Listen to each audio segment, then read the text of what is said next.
Muito obrigada a todos que estão assistindo essa aula. Se você está aqui, com certeza tem o objetivo de dominar o inglês para realizar os seus sonhos de ter melhores oportunidades de emprego, fazer um intercâmbio ou viajar para conhecer o mundo.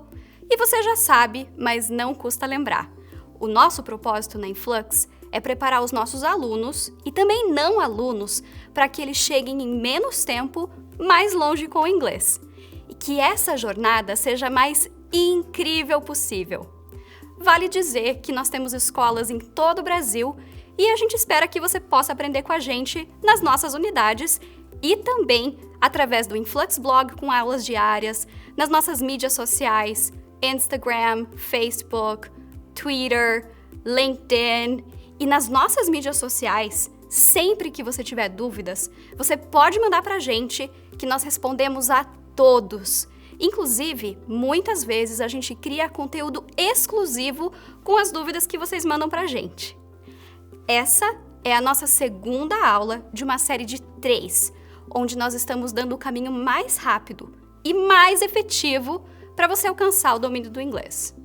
E como eu falei na aula passada, existem várias formas de se aprender o idioma, não é? E nós da Influx estamos compartilhando os segredos da nossa metodologia inovadora para que você possa trilhar o seu caminho rumo à fluência do inglês. Se você colocar tudo o que estamos ensinando aqui em prática, irá com certeza aprender muito e sentir como é maravilhoso, como é incrível falar, entender, escrever e ler inglês com segurança.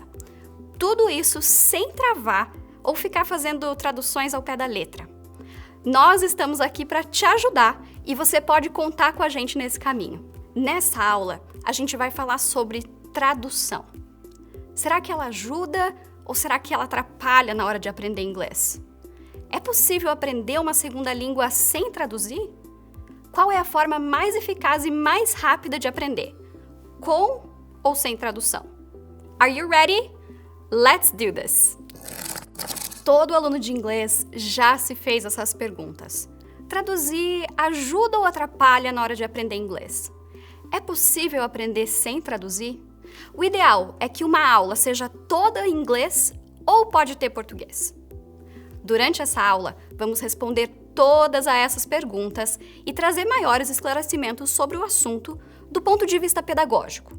Vamos mostrar o que dizem as pesquisas acerca do aprendizado da segunda língua e ensinar como esse aprendizado acontece na prática.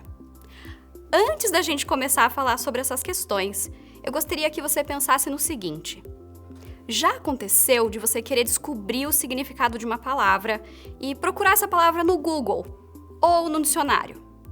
Você já fez aula onde o professor falava tudo em inglês e teve dúvidas sobre o que ele falou e acabou procurando depois, ou até anotou em português uma coisa que você entendeu em inglês no seu livro? Você já fez uma viagem internacional e teve dúvidas na hora de falar algo e pesquisou no tradutor? Pense sobre essas perguntas e logo a gente vai voltar a elas.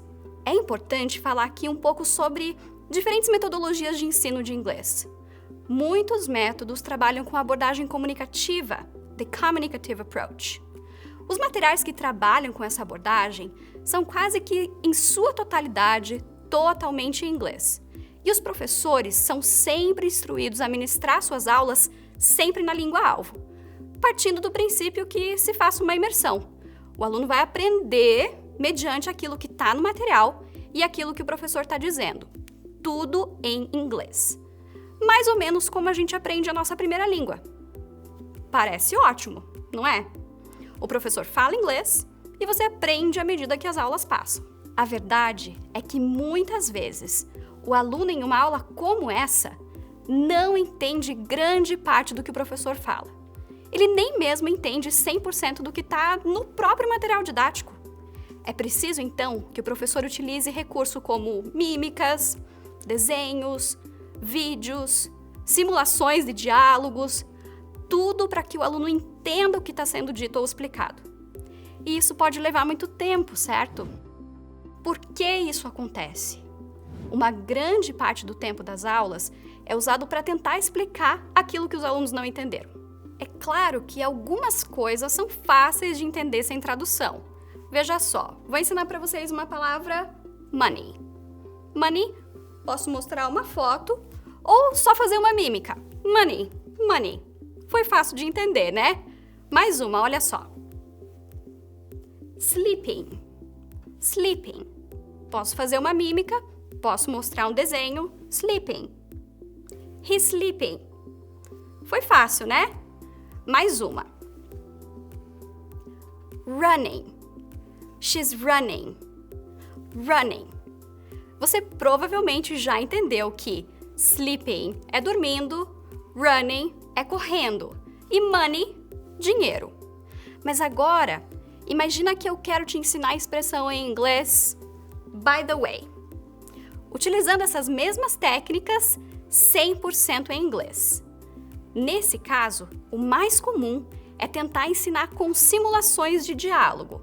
Vou dar um exemplo para vocês aqui, ok? Então, pensa no by the way, ok? Vou ensinar para vocês o que significa by the way, tudo em inglês, através de uma simulação de diálogo, porque afinal de contas, não tem como eu mostrar isso com um desenho e muito menos com uma mímica. Então, olha só, pensa comigo. Let's say that there are two people talking, okay? They're talking about music. I don't know, they're talking about music. So one person says, "Oh, you know what? I really like music. What kind of music do you like?" The other person goes, "Oh, you know, I like pop, I like some jazz, I like some rock music." And then a third person comes into this conversation and say, "Oh, by the way, I also like pop music." Com essa explicação que eu acabei de fazer, você realmente entendeu o que significa by the way? Ficou fácil para você? É possível que não. Agora pensa, se você estivesse em sala de aula, talvez os seus colegas também não tivessem entendido. Então, em sala de aula, o professor precisaria fazer vários diálogos até que todo mundo finalmente entenda. E aí que tá o grande problema. Olha só o que acaba acontecendo. Para aprender by the way, você vai gastar um tempão de aula para entender o que está sendo dito. E o tempo que você tem para de fato praticar o conteúdo é pouco. É pouco, você teria que ficar um tempão ali na aula vendo um diálogo, mais um diálogo, mais um diálogo. O professor fala, fala, fala e você não tem a oportunidade de praticar inglês. Vamos pensar na situação contrária, ok? Imagina que você conhece um americano aqui no Brasil e ele tá aprendendo a falar português. E aí, esse americano te pergunta, o que significa a propósito? Vamos pensar que ele fala assim, o que significa a propósito? Que é o nosso by the way.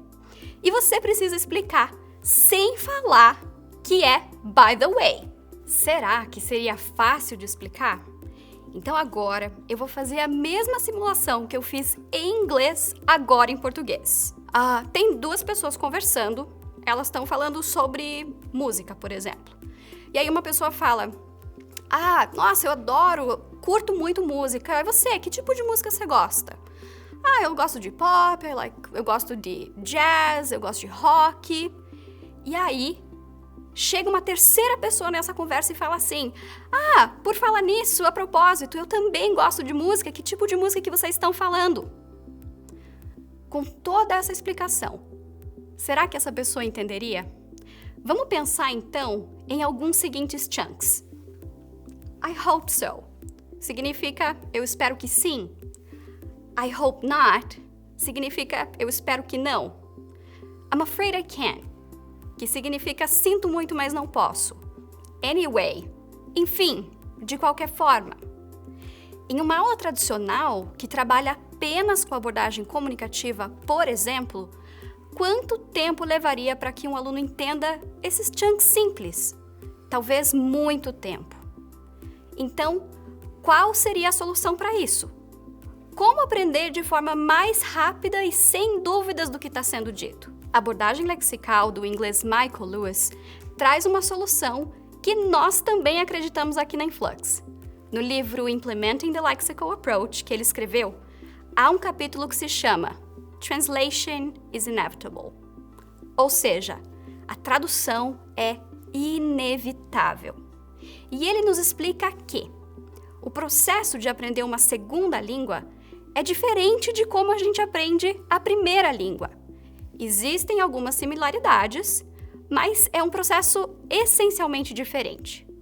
Aprender a sua língua materna é diferente de aprender as línguas adicionais, que pode ser inglês, espanhol, italiano, etc. Isso porque, quando você aprende uma segunda língua, você sempre terá como base a sua primeira. Não tem como fugir disso. É impossível a sua língua materna não ser a sua referência. A tradução, então, é inevitável. Vamos pensar numa situação de sala de aula. Um clássico das aulas de inglês é aprender os materiais escolares, de escritório, certo? Então, você vai encontrar no seu livro didático imagens de objeto como lápis, borracha, caneta, marcador, e você aprende pencil, eraser, pen, marker, né? Todos esses objetos. Só um parênteses aqui, lembrando que, idealmente, você não deve aprender as palavras soltas, e sim, por exemplo, this is an eraser. Isso é uma borracha, ou é uma borracha. It's an eraser. This is a pen, ou it's a pen. This is a marker. It's a marker. Você raramente falaria somente lápis ou pencil, né? Então, alguém pode te perguntar, hey, what's that on the table? E aí você responde, it's a pencil. Por isso, é tão importante aprender os chunks. Mas, anyway, voltando aqui ao nosso assunto. Quando você sai dessa aula e alguém te pergunta o que você aprendeu, você certamente fala, eu aprendi a falar lápis em inglês, caneta, borracha, marcador. Ou seja, o português continua sendo a sua referência. E mais, o que realmente acontece aqui é, o seu cérebro já conhece a palavra lápis e o chunk em português. É um lápis. Agora, o que você vai fazer? Você vai ensinar para o seu cérebro que existe mais de uma forma de dizer a mesma coisa. Você ensina para o seu cérebro que esse objeto não se chama somente lápis, mas também pencil. E que se você quiser falar, é um lápis, it's a pencil. Então, à medida que você aprende, você acrescenta significados para aquilo que você já sabe na sua língua materna, no português. Relembrando o Michael Lewis, a tradução é inevitável. A não ser, claro, que você esteja aprendendo algo que você não sabe em português. Vamos pensar que você não conhece o collocation maçaneta da porta em português. E você aprende direto em inglês doorknob. Doorknob. Nesse caso, o inglês vai ser a sua referência, vai se tornar a sua referência. A mesma coisa acontece, por exemplo, com quem tem inglês como língua materna. Então, quando você estiver falando português, você diria, essa doorknob tá quebrada. Porque você aprendeu primeiro inglês e você não sabe falar isso em português. E somente assim, em situações assim, que você não traduz. Interessante, né? Então a gente pode afirmar, de acordo com estudos científicos acerca do aprendizado de línguas, que é impossível não fazer uma tradução na nossa mente, na nossa cabeça, e que isso sempre vai acontecer, uma vez que a nossa língua materna é o português. Você deve estar se perguntando, então, se já é comprovado pela ciência, por que tantos métodos insistem em proibir o uso da língua materna, da primeira língua em sala de aula? Por que falam pra gente que a gente não deve nunca pensar em português, que a gente não pode pensar na nossa língua materna, que ela não pode ser a nossa referência, sendo que isso é impossível? Eu separei aqui para vocês um trecho do Michael Lewis, criador da abordagem lexical, autor consagrado, onde ele fala um pouco sobre por que essa proibição é tão enraizada em métodos e materiais didáticos. Eu vou ler esse trecho para vocês, ok? Vale a pena uma breve digressão para entender o porquê a tradução tem tido uma má reputação nos últimos 30 anos. Isso foi escrito nos anos 90, então isso já faz 60 anos. Duas forças poderosas trabalharam contra isso, contra a tradução. Boa parte da inovação naquele período, tanto em material quanto em método, veio dos Estados Unidos e do Reino Unido. Os professores falantes nativos e materiais tidos como linguisticamente confiáveis tinham status e também tinham apoio financeiro.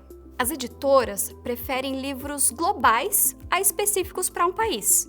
Então pensa, uma grande editora vai preferir sempre produzir um só material didático do que um material inglês para brasileiro, inglês para mexicano, inglês para chineses, inglês para italianos e assim por diante. E os professores nativos frequentemente trabalham em escolas privadas poliglotas, com alunos que falam diversos idiomas, onde a tradução pode ser impossível, mesmo que desejada. Esses fatores poderosos condenaram a tradução, por razões comerciais, não por razões pedagógicas. E o Michael Lewis conclui que é uma surpresa que tantos professores não nativos têm sido facilmente persuadidos a subestimar suas próprias habilidades, descartando uma técnica de sala de aula de grande potencial. O Michael Lewis mencionou também que os materiais, todos em inglês, e métodos que condenam qualquer forma de tradução possibilitam essas duas powerful forces a exportarem professores nativos para qualquer lugar do mundo sem a necessidade de saberem ou aprender a língua desses locais. Então a gente já sabe por que a tradução foi condenada. Foi por motivos comerciais e não pedagógicos. No entanto, será que existe algum problema com a tradução? A gente pode sempre traduzir? Existe uma forma certa de fazer isso? É sobre isso que a gente vai falar agora. E as respostas para os questionamentos acima são: será que existe algum problema com a tradução? Sim, existem problemas com a tradução. A gente pode sempre traduzir? Depende como a tradução é feita. Existe uma forma certa, então, de traduzir? Sim. O que acontece geralmente é, involuntariamente, quando traduzimos, a gente pensa em palavras soltas. A gente traduz palavra por palavra aquilo que falaríamos em português para o inglês. E isso é muito problemático. Isso é um grande problema. Eu vou dar um exemplo simples aqui, ok? Imagina que você quer pedir água com gás em inglês numa viagem para o exterior. Então você está lá no restaurante e você quer pedir água com gás. E aí você pensa palavra por palavra e traduz. Água com gás, water with gas. E aí você pensa a frase toda. Eu vou falar, eu quero tomar água com gás. E aí você traduz, I want to drink water with gas. E agora, o que você falou? Eu quero tomar água com gasolina. E aí? Eu traduzi e não deu certo. Qual é, então, a solução? Qual é a solução que a abordagem lexical nos traz? Como resolver esse problema? O segredo aqui, que ninguém te conta, é: você precisa aprender a traduzir chunk por chunk, e não palavra por palavra. Vamos voltar no nosso pedido. Eu gostaria de tomar água com gás, por favor, ok? Aqui a gente tem, olha só, I'll have. I'll have, eu vou querer, vou tomar. E aí, sem traduzir palavra por palavra, sparkling water. Sparkling water é o chunk, água com gás. E aí, please. Então, I'll have sparkling water, please. I'll have sparkling water, please. Perceba como, sabendo esses chunks, você não faz traduções literais. Aqui, você está traduzindo chunk por chunk, e não palavra por palavra. Uau! Chunk is the new translation. Chunk is the new translation. Na aula passada, a gente falou que chunk is the new grammar. E agora a gente tem algo novo. Chunk is the new translation. Um recurso pedagógico que pode fazer com que você aprenda de forma rápida e evita que você fique com dúvidas no que você ouviu ou no que você gostaria de falar. E isso nos leva a pensar que, embora português seja a nossa língua materna e que temos a nossa língua materna como referência, a gente precisa entender que, em inglês, existem maneiras diferentes de dizermos a mesma coisa. E quando a gente traduz palavra por palavra, a gente comete muitos erros. E certamente vamos ter problemas na hora da comunicação. Por isso, é preciso aprender a traduzir chunks. A isso, Michael Lewis dá o nome de equivalência. Então, a gente tem um equivalente em inglês para aquilo que a gente fala na nossa língua. Para cada chunk em português, existe um chunk equivalente em inglês. E se você aprender dessa forma, não vai mais errar fazendo traduções literais, palavra por palavra. Então, lembra disso. O uso da equivalência não atrapalha o seu aprendizado. Pelo contrário, pode ajudar muito mais do que você imagina. Mas lembre-se, sempre chunk por chunk e nunca palavra por palavra, ok? Além disso, voltando naquele assunto sobre a utilização do tempo em sala de aula para que o aluno possa fazer o mais importante, praticar, falar. Olha o que acontece quando a gente utiliza as equivalências.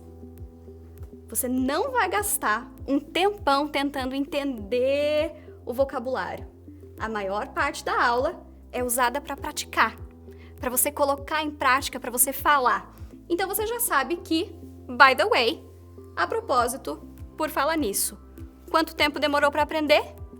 Quase nada. Agora chegou o momento de você colocar tudo isso em prática. Vamos te ensinar chunks aqui e suas equivalências. Afinal, agora você já sabe que essa é a forma mais rápida e eficaz de aprender. Você entende o que está sendo ensinado rapidamente e não faz traduções palavra por palavra.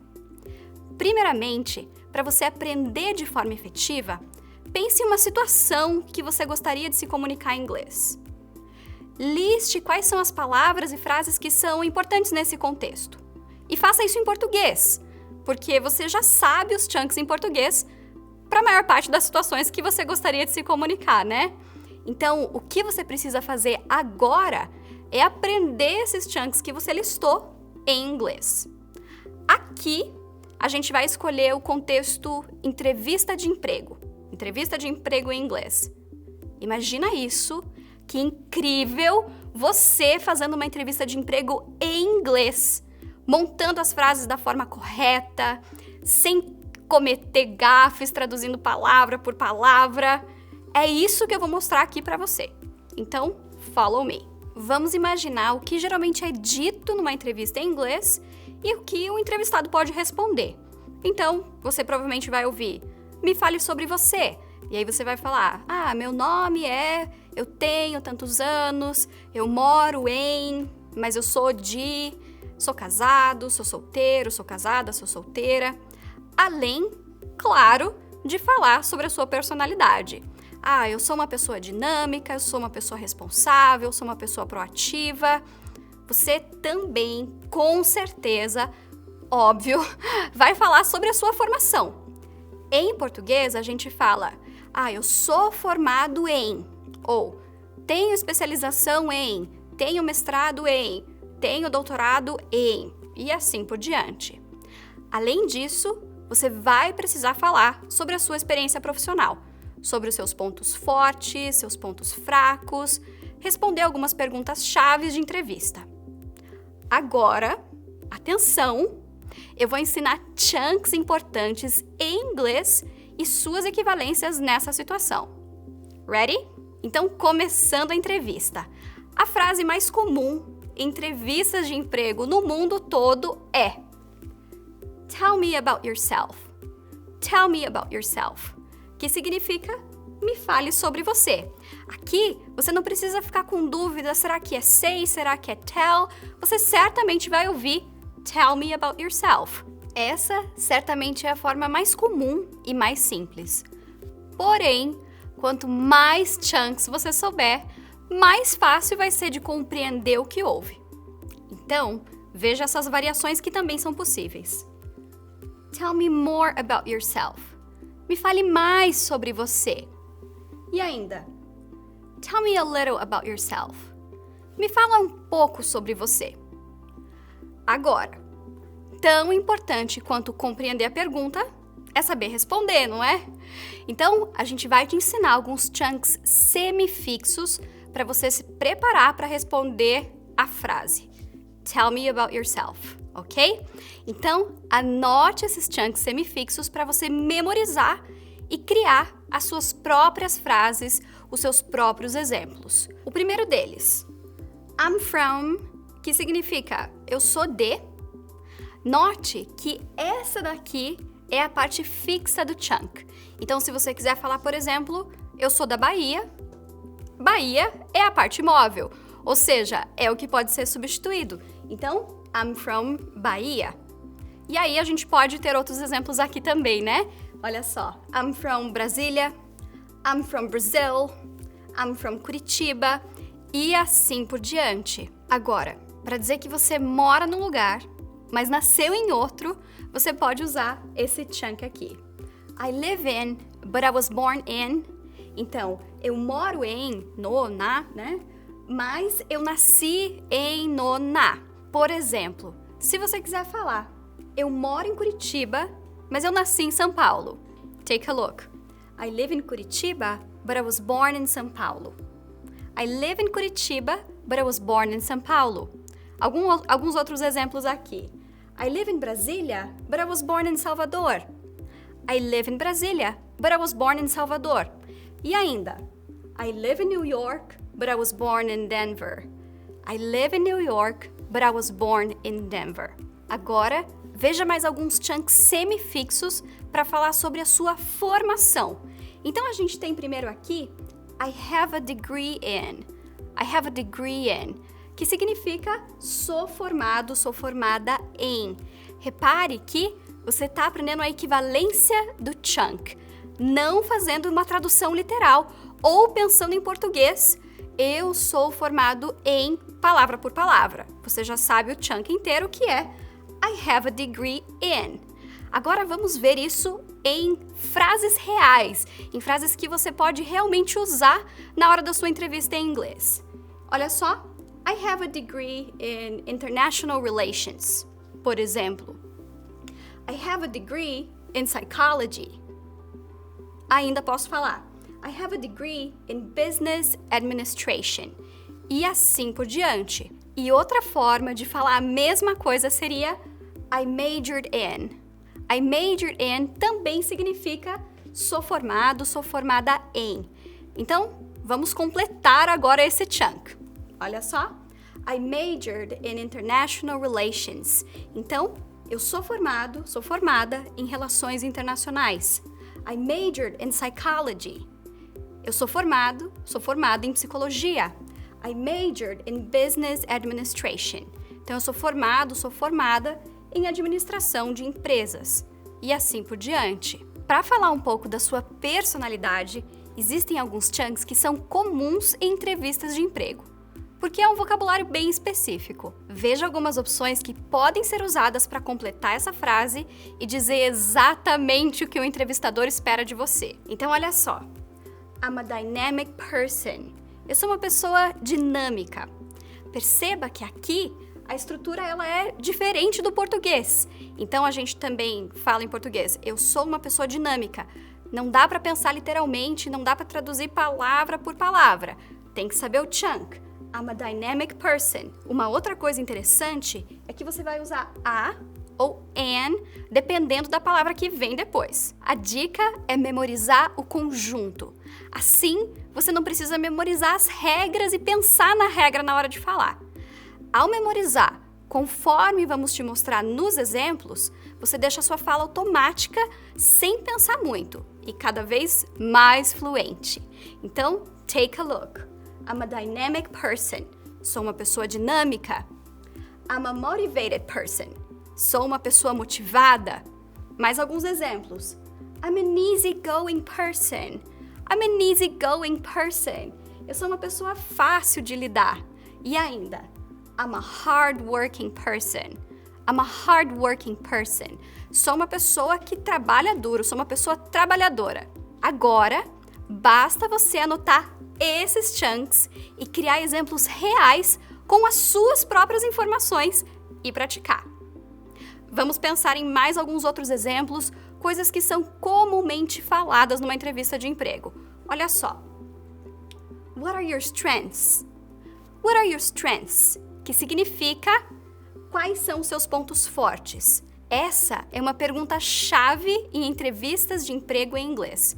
E a gente vai te ensinar 2 chunks semifixos que podem ser usados para responder essa pergunta. E você pode adaptá-los para a sua realidade, inserindo as suas próprias informações.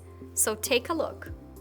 I'm good at, que significa eu sou bom, eu sou boa em alguma coisa. Então olha só. I'm good at talking to people. I'm good at talking to people. Eu sou bom, sou boa em falar com as pessoas. I'm good at working under pressure. I'm good at working under pressure. So, eu sou bom em trabalhar sob pressão.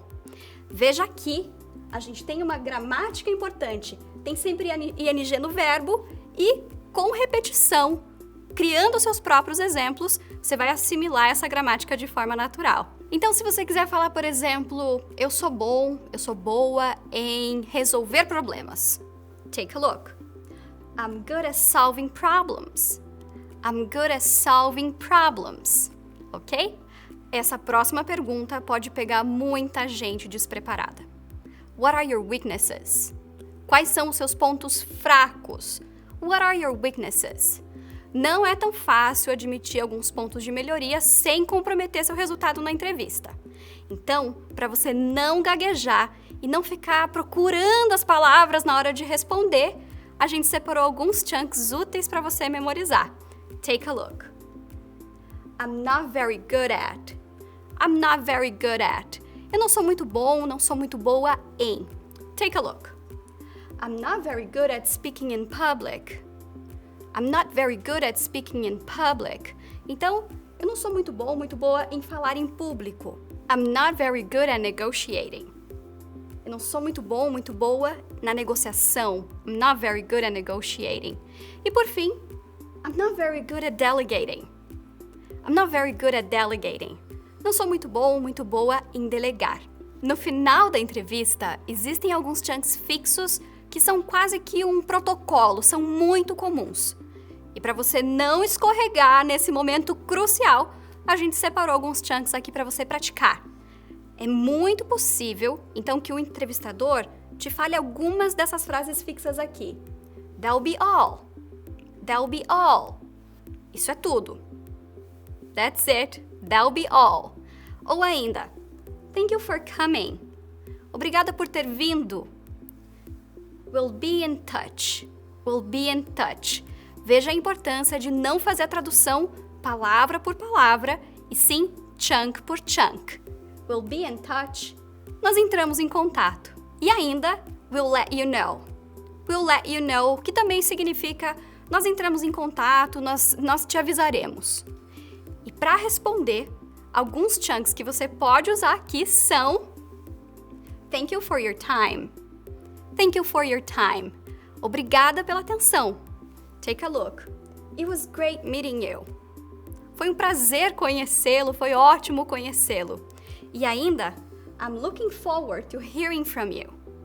I'm looking forward to hearing from you. Atenção, sem traduções literais, tudo chunk por chunk. Esse daqui significa fico no aguardo. Viu só? Com a ajuda da equivalência e dos chunks, você já aprendeu a se comunicar muito bem numa entrevista de emprego em inglês. No entanto, vale dizer que a repetição e o contato constante com qualquer coisa que você aprender é fundamental para que você retenha o conteúdo, ok?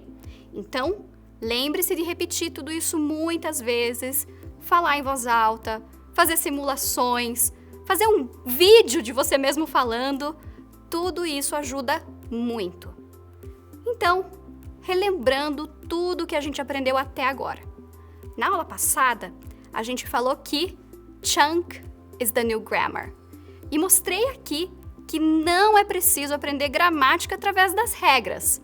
É possível aprendê-la com chunks e criar novas frases a partir do que você aprendeu. E nessa aula, você aprendeu que a tradução é inevitável. E que se você usar a equivalência, sempre traduzindo chunk por chunk, terá um recurso pedagógico incrível e que te ajudará a aprender de forma rápida e eficaz. Então, você já sabe que, para dominar o inglês, o caminho é aprender chunks. Se possível, dentro de um contexto para que a memorização seja mais efetiva. E ainda, pode criar muitas novas frases para expandir o seu vocabulário em inglês com a certeza que está falando certo e não fazendo traduções literais.